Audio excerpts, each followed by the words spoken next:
कृष्ण जी किस वंश के हैं? यस, हाँ जी। भगवान तो यदुवंशी हैं। यादव वंशियों का कुलगुरु होने के नाते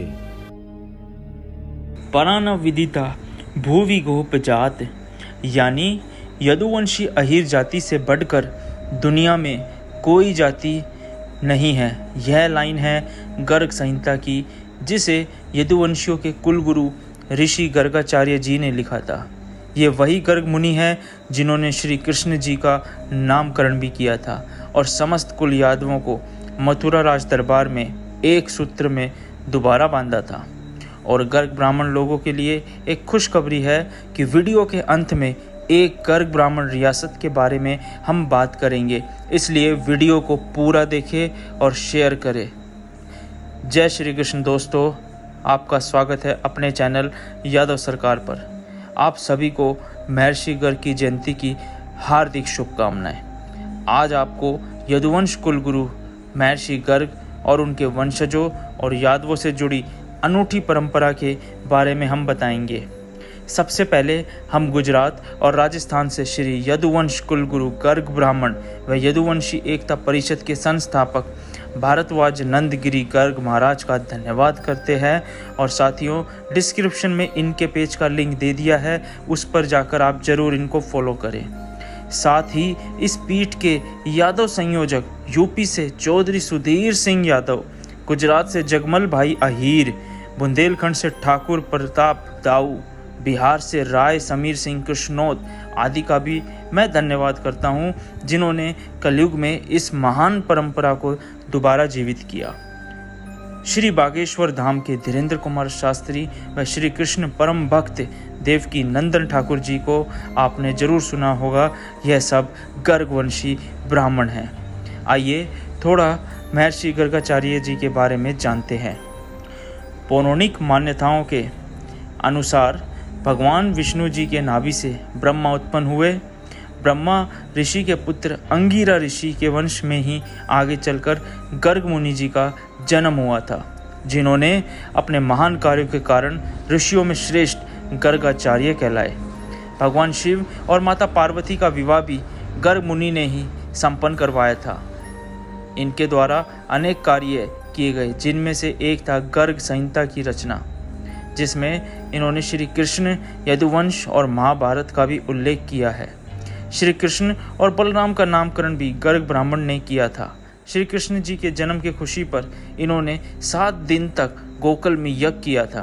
पहले गर्ग मुनि सिर्फ शूरसेनी यानी वृष्णि वंश के यादवों के कुलगुरु थे, परंतु इन्होंने सभी यादवों के एक सूत्र में बांधने, सभी शाखा और वंश के यादव सरदारों को एक करने महाराज उग्रसेन के शासन में महाभारत कालीन यादव महासभा का आयोजन करवाया था। बाद में श्री कृष्ण जी ने द्वारका नगरी बसाई तो इन्होंने समस्त यदुवंश को कुलगुरु और अपना राजगुरु बनाया था।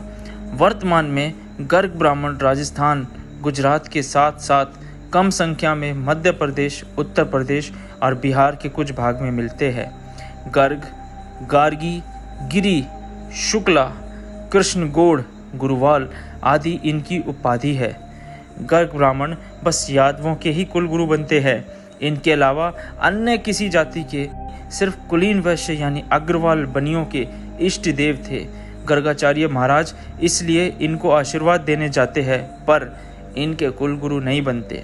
मान्यता है कि पशु बलि की प्रथा त्यागने, क्षत्रिय वर्ण त्याग, सूर्यवंशी अग्रसेन जब वैश्य वर्ण अपना रहे थे तो उनके राज्य में बहुत महर्षि पहुँचे, जिनमें गर्ग ऋषि भी थे। महर्षि गर्ग ने अग्रसेन को आशीर्वाद दिया तथा राज्य सुख और वैभव प्राप्त करने के लिए गो सेवा और गो रक्षा करने का आदेश दिया। गर्ग ब्राह्मण अपने नियम और परंपरा के पक्के हैं। ये राजस्थान के क्षेत्र में रहकर भी कभी किसी दूसरे घराने के पुरोहित नहीं बने और ज़्यादातर श्री कृष्ण की भक्ति में लीन रहे। समय समय पर यादव राजाओं और आम यादवों से मिलकर अनेक क्षेत्रों में ये आते जाते रहते हैं। राज नारजोल के यदुवंशी सदगोप अहीर नरेश व महिष दाल के गर्गवंशी ब्राह्मण। हम में से आप सबको पता है, बंगाल के मिदनापुर और उसके आसपास के क्षेत्र को गोप भूम कहा जाता है, जहां अहीर राजाओं का एक शस्त्र शासन रहा करता था। मिदनापुर क्षेत्रों में यादव के राज नरजोल घराने के अंदर में था महिषदाल जागीर, जिसकी स्थापना उपाध्याय ब्राह्मणों में की थी। बाद में राज नरजोल के ही यदुवंशी राजाओं के कहने पर महिषदाल जागीर के निसंतान राजा ने अपने मातृपक्ष से रिश्ते में गर्ग ब्राह्मण को गद्दी पर गोद लिया था। राज नरजोल के यादव राजाओं और महिषदाल के गर्ग ब्राह्मण जागीरदारों में घनिष्ठ मित्रता थी। वह दोनों साथ में शिकार पर जाते थे।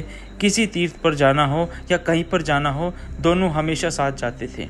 राजा सती प्रसाद गर्ग बहादुर व राजा ईश्वर प्रसाद गर्ग इस घराने के प्रसिद्ध राजा हुए थे।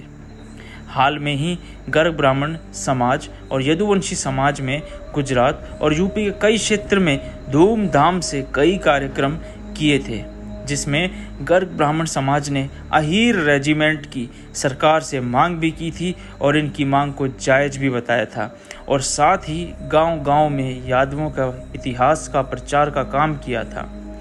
यादव सरकार टीम की तरफ से सभी गर्ग ब्राह्मण व यदुवंशियों को हार्दिक शुभकामनाएं। आशा है भविष्य में भी ऐसे ही एकता बनी रहेगी। जय श्री कृष्ण साथियों, जय ऋषि गर्ग, जय यदुवंश, जय सनातन धर्म।